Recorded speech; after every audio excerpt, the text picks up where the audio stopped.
Hello viewers, welcome to Miss Zoology. In this video, let's try to gain knowledge about the major arteries in the human body. Our heart is the center of the cardiovascular system. The heart being a thoracic organ, its anterior-most part lies between the T4 T5 intervertebral discs, while the most inferior part lies in line with the T8 T9 discs.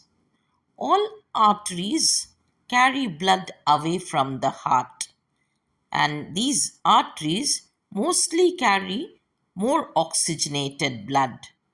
But the pulmonary artery, which arises from the right ventricle, is the only artery that carries poorly oxygenated blood. Rest, the aorta, which arises from the left ventricle, carries highly oxygenated blood and it branches out to deliver to most organs of the body. In this video, we will take a deeper look at the aorta and its branches. The aorta can be divided into three segments. Proximally, it's the ascending aorta, then a horizontal aortic arch, and then lastly, the descending aorta, which is also called the thoracic aorta. There are three recognizable branches from the aortic arch, the largest being the brachiocephalic trunk, which later branched to supply oxygenated blood to the arms and the head in the right side. The left common carotid that supplies to the head and the neck on the left side. The third branch is the left subclavian artery that supplies to the left arm. Going back to the brachiocephalic branches, which further divides into a deep clavicle branch and secondly, the right common carotid. An important branch of subclavian is the thyrocervical branch that supplies to the thyroid and its surrounding muscles.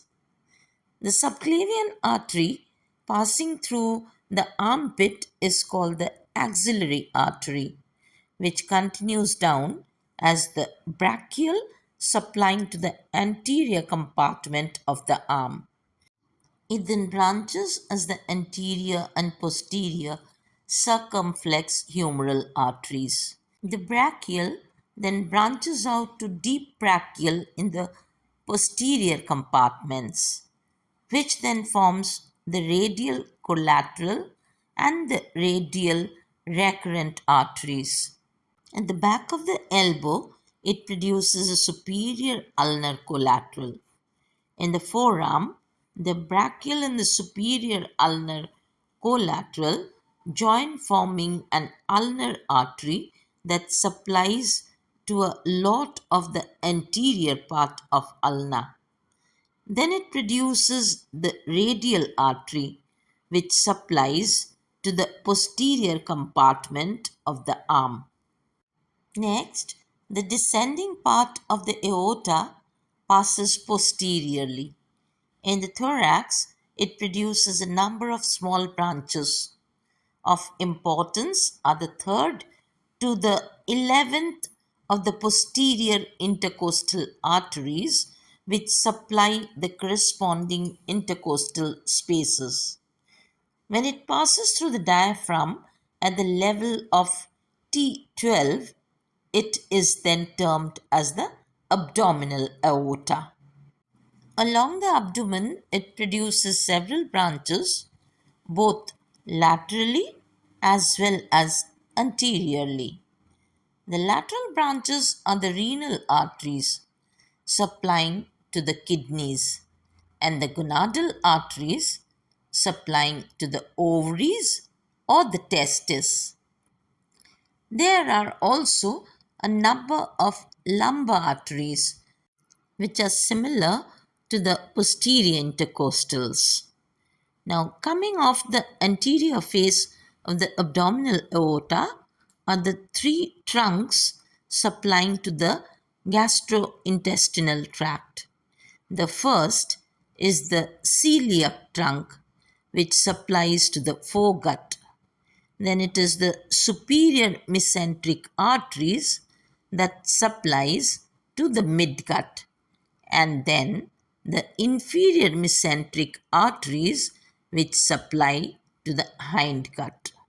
Later, the abdominal aorta bifurcates into two divisions: the paired common iliac arteries, which further divides, forming external iliac, supplying to the lower limb, and the internal iliac, supplying to the pelvis and the reproductive organs. The external iliac passes under the inguinal ligament, thus leaving the pelvis. It then gets the name of the common femoral artery. Down into the lower limb, the common femoral produces two branches in the leg. The first is the superficial femoral artery, largely responsible to supply blood to the thigh, then passing posteriorly to the knee, where it is known as the popliteal artery. It also produces a branch called the deep femoral, which further branches out, supplying to the posterior compartments of the thigh. It includes the lateral circumflex femoral with an ascending branch to the hip, a descending branch, and a median circumflex femoral artery also supplying to the hip.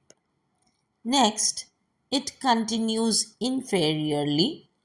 The popliteal then produces three branches once again. The first being the posterior tibial, secondly, the fibula that supply the lateral compartments, and the anterior tibial, which supply the anterior compartment of the leg. The anterior tibial also produces a dorsalis pedis branch which runs over the dorsal side of the foot. We have really concluded the main important arteries present in the human body. If you have any doubts, you can always post it in the comment box. They will be answered shortly. Thank you for watching. If you liked my video, please give it a thumbs up, share it with your friends, and also subscribe to my channel if you still haven't done so. Thank you once again.